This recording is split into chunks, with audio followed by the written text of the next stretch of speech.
Good afternoon, everyone. Let me start by thanking my wife, Patricia, of 35 years, who reminds me every day, it's not about you, it's about the community. And that's what you need to focus on, to help someone each and every day. And that's what we all should do. And today, I'm with my son, my daughter-in-law, and at home, my one-year-old grandchild, Lacey Brentano Bramnick. And so please send her my best.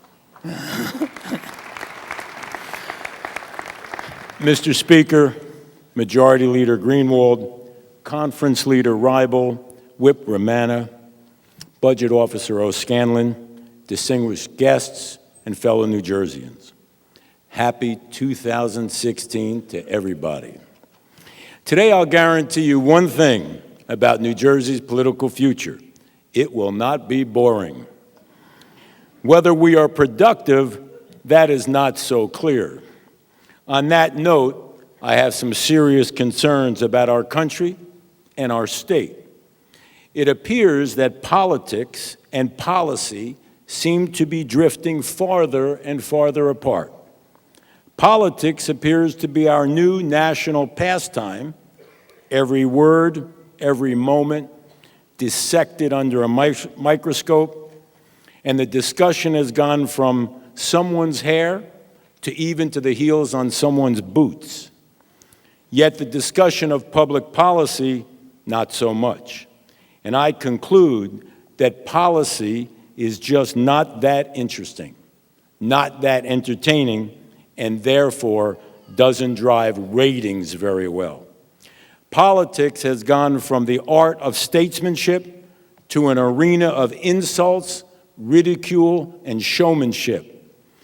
And the very concept of being a statesman, respecting the other side's position, treating opponents with respect, is no longer a cherished part of the American landscape.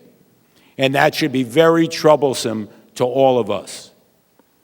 And the rhetoric on both sides of the aisle, or even in the press, when speaking about a president or a governor, is now done with such disdain and disrespect that it's offensive to the office itself.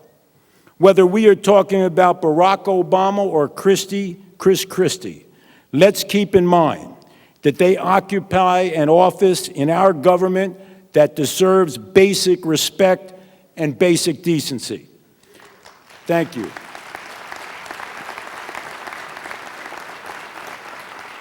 And this venomous rhetoric needs to stop. If you have a problem with their policies, either the president or the governor, so be it. But hateful rhetoric is repugnant to most of New Jerseyans and most of the people who live in this country. And thank you.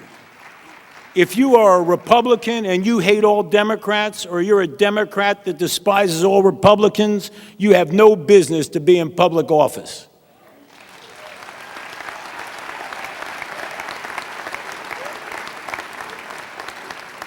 Our job is to address serious policy issues. And if your vision is so clouded with partisanship, you stand in the way of solving the most pressing issues facing the state, then you should go. And to my friends in the media, sometimes there is no story.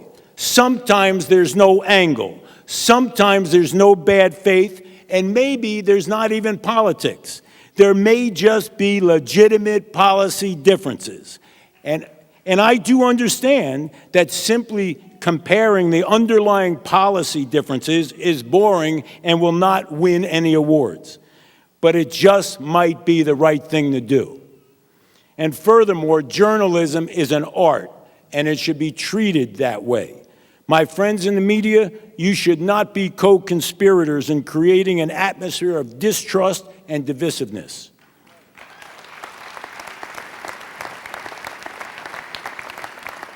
It does not serve the common good, and if you see a campaign on either side of the aisle that wrongly attacks the character of a candidate and you fail to address the real issues, you are part of the problem.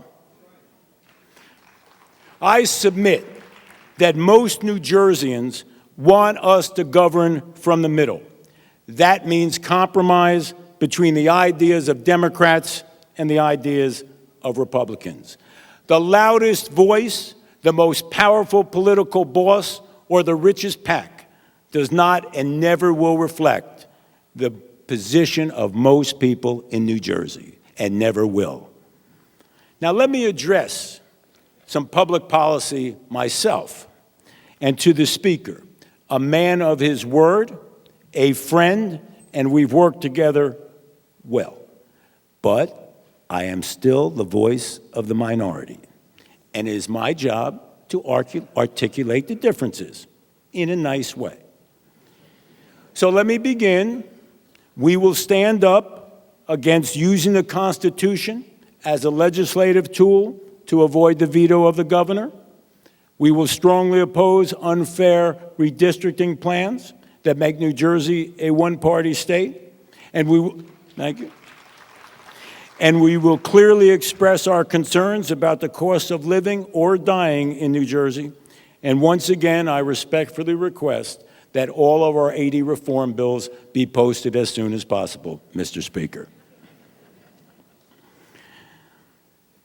Let's agree today to make New Jersey a state where we can afford to live, work, retire, and die. And to myself, or for myself and my caucus, we will continue to advocate for smaller government, lower taxes, fair funding for all schools, and school choice. We will always rely on the individual over government. We have the confidence that if you give New Jerseyans the opportunity to succeed and get government out of their pocket and off their back, that New Jersey will succeed. The creative entrepreneurial spirit and generous spirit of the people of New Jersey is the most effective path for long-term success. Thank you. God bless New Jersey. God bless the United States of America.